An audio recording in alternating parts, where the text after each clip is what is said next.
A 12-volt battery charges the 4 capacitors shown, and they have the following capacitances. What is the equivalent capacitance of the group of the 4 capacitors when the switch is open as shown? Well, as we can see, C1 and 2 are in series, so we can start off by drawing a circuit with an equivalent capacitor C12S, and C3 and C4 are in series, but are in parallel with C1 and C2. So we have another equivalent capacitor, being C34S, and these are attached to the battery. So we have something like this.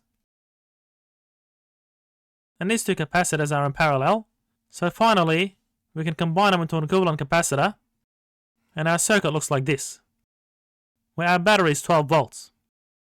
So to find the equivalent capacitance, we work from left to right, and recall for capacitors in series, we had the charge being constant across the capacitors on the equivalent capacitance, being the voltage, is equal to the charge on one of the capacitors plus the charge on the other capacitor. So as we saw, these cancelled, and we had the reciprocals of each capacitor. So therefore we can write the reciprocal as C2 plus C1 on C1 by C2. And therefore C12S is 1 multiplied by 2, which is 2, on 2 plus 1, which is 3. And that's in microfarads. And similarly, C34 in series is 3 multiplied by 4, which is 12, on 4 plus 3, which is 7. And recall that for capacitors in parallel, we have the charge on the equivalent capacitor, which is the sum of the charges on the individual capacitors. So add Q12 plus Q34. So at the equivalent capacitance, by the voltage, which is constant across the capacitors in parallel, is C12 by the voltage plus C34 by the constant voltage. So as we saw, the voltage is cancelled. And we just sum up the capacitance of those individual capacitors. So we had 2/3 plus 12 on 7, which gives 14 plus 36, or 50, on 21, which is in microfarads. And that's our equivalent capacitance. And in part B, we'll calculate the charge on each capacitor. So to do that, we go from right to left. So we know that Q12 is C12 being 2/3 by the voltage across this equivalent capacitor, which is constant at 12, or the voltage of the battery. So the charge on this capacitor is 8 microcoulombs. And similarly, the charge on 3,4 is C34 being 12 on 7 by the voltage across the capacitor, which is 12. So we get the charge on 3,4 being 144 on 7 microcoulombs.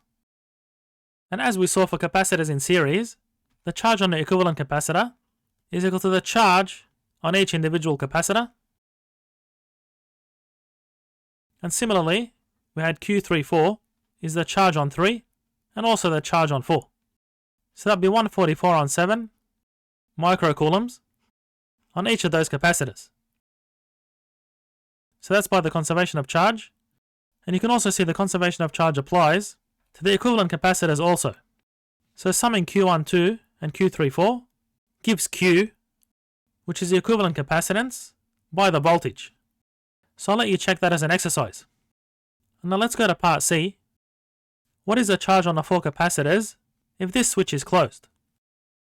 Well, in that case, C1 and C3 are in parallel. So we have an equivalent circuit that looks something like this. So we have C13P. And C2 and C4 are in parallel. So we have C24P. And then these equivalent capacitors are in series. So our circuit looks something like this. And then these two are in series. So we have our equivalent capacitor and our battery in our final equivalent circuit. So given 1 and 3 are in parallel, the equivalent capacitance is just the sum of their capacitances, which is 1 plus 3, or 4 microfarads. And 2 and 4 are in parallel, so the equivalent capacitance is 2 plus 4, or 6 microfarads. And then these two are in series, so the reciprocal of the equivalent capacitance is the reciprocal of the first capacitor plus the reciprocal of the second capacitor. So that gives 6 plus 4, which is 10 on 24, or 5 on 12. And therefore the equivalent capacitance is 12 on 5 microfarads. So recall the charge on capacitors in series is the same, and to calculate Q on our equivalent capacitor, we have the equivalent capacitance by the voltage, so that's 144 on 5 microcoulombs. So Q13 is also 144 on 5, and similarly for Q24. So we have 144 on 5 microcoulombs. So that's the conservation of charge.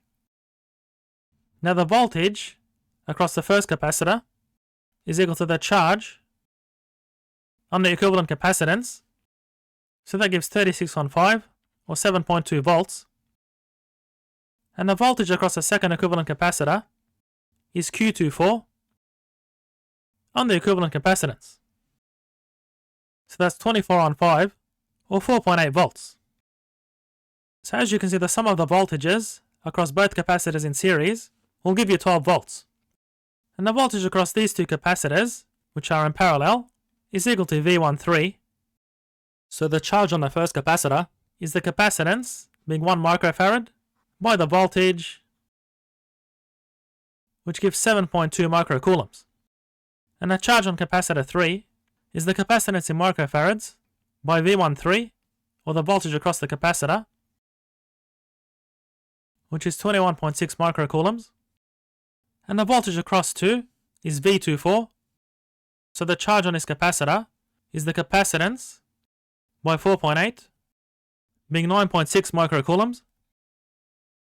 And the voltage across C4 is V24, so we have the capacitance by 4.8, or 19.2 microcoulombs.